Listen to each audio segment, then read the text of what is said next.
ចិត្តអើ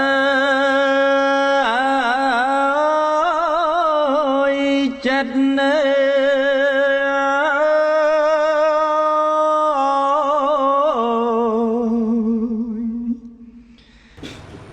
មនីភិក្ខុទាំងឡាយចិត្តនេះកើតឡើងនឹងរលត់ទៅរហ័សក្រៃលែងមិនងាយនឹងធ្វើឧបមាបានឡើយសូមសួរជំរាបសួរដល់លោកគ្រូតើពាក់ព័ន្ធនឹងវិថីចិត្ត17ខណៈយ៉ាងម៉េចខ្លះ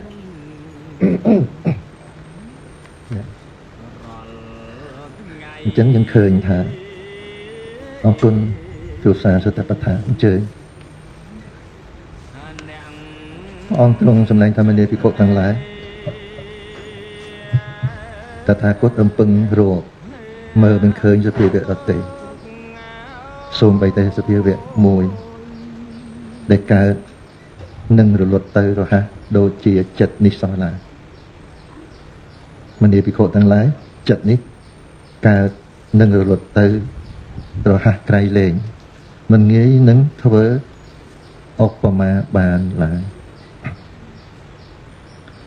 ចឹងព្រះអង្គទ្រង់សម្ដែងអំពីរឿងចិត្តណាហើយលោកម្ចាស់សំណួរថាតើពាក់ព័ន្ធនឹងវិថីចិត្ត17ខណៈដែរអត់គឺណាចិត្តនឹងកើតរលត់រហ័សណាស់តែការកើតរលត់របស់ចិត្តនេះគឺកើតរលត់បញ្ចេញមកទៅជាទ្វារវិថីបាន6យល់ទេចាទោះជាចិត្តនឹងកើតរលត់រហ័សក្រៃលែងយ៉ាងណាក៏ដោយ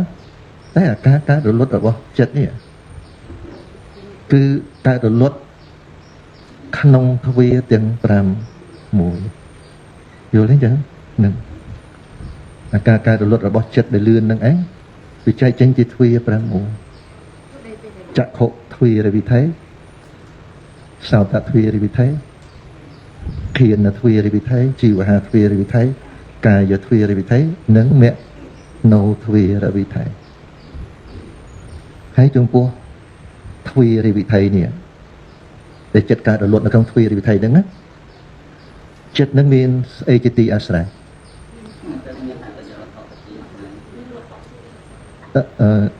មិនមែនមានតែមួយហ្នឹងទេចិត្តនឹងមានអីជាទីអាស្រ័យមានរូបជាទីអាស្រ័យមែនទេមានរូបជាទីអាស្រ័យដែលចិត្តនឹងកើតរលត់យ៉ាងរហ័សណាប៉ុន្តែកើតរលត់យ៉ាងណាក៏វាកើតរលត់នៅក្នុងទ្វារវិថី6មិនលើសពីទ្វារវិថី6ទេមិនអញ្ចឹង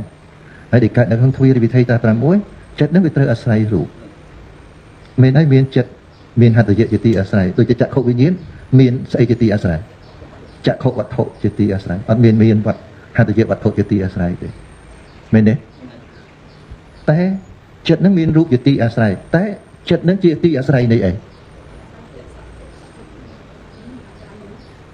ចិត្តនឹងមានរូបជាទីអាស្រ័យតែចិត្តនឹងជាទីអាស្រ័យនៃអី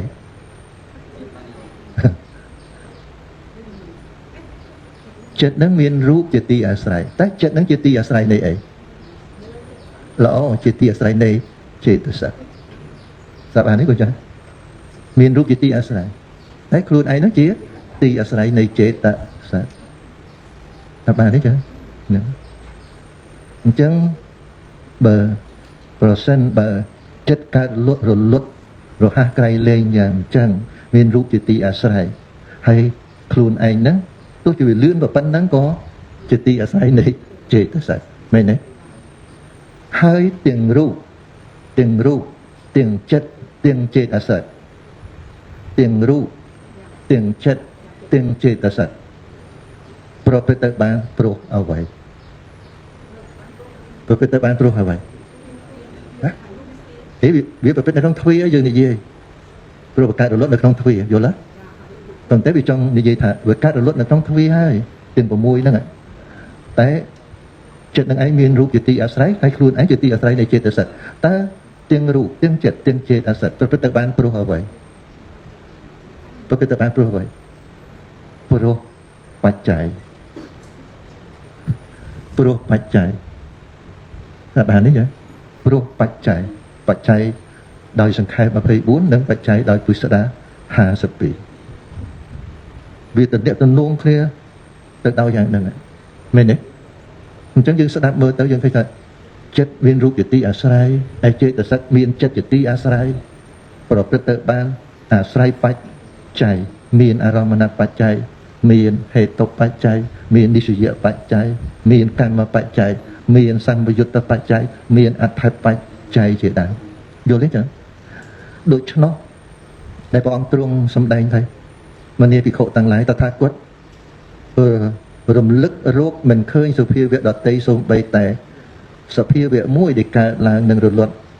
ទៅរហ័សដូចជាចិត្តនេះឡើយអញ្ចឹងព្រះអង្គទ្រង់សម្ដែងចង់បញ្ជាក់ប្រាប់យើងថាម៉េច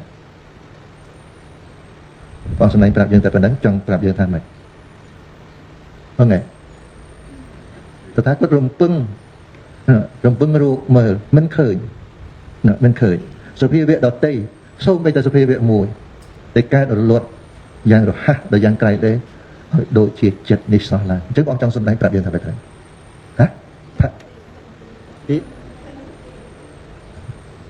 ល្អថាចិត្តមិនទៀងត្រូវម្យ៉ាងកាលណាមានការរលត់ទៀងដែរស្រាប់ទៀងយល់ទេចឹងហើយបើវាមិនទៀងអញ្ចឹងវាធន់នៅបានដែរអត់ធន់នៅបានបើវាមិនទៀងវាធន់នៅមិនបានវាស្ដាប់បង្កប់អ្នកណាដែរជាអនត្តាយល់ទេចឹងអញ្ចឹងហាក់ដូចជាព្រះអង្គទ្រង់សម្ដែងថាវាគ្មានសត្វបុគ្គលយើងទេវាមានតែចិត្តនឹងឯងសត្វអានេះចឹងតែកាលណាមានចិត្តមានរូបជាទីអាស្រ័យចឹងមានរូបដែរមានយល់ទេចឹងហើយឯចេតសិកមានចិត្តជាទីអាស្រ័យអញ្ចឹងទាំងអស់ហ្នឹង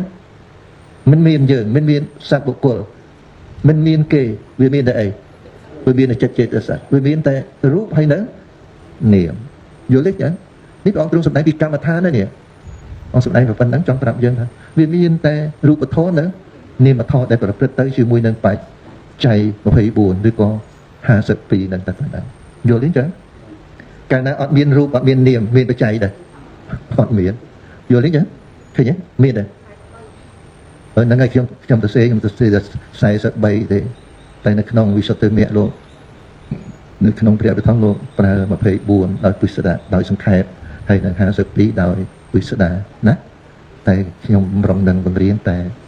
21និង43ទេព្រោះវាដូចគ្នាយល់ទេចឹងវាដូចគ្នា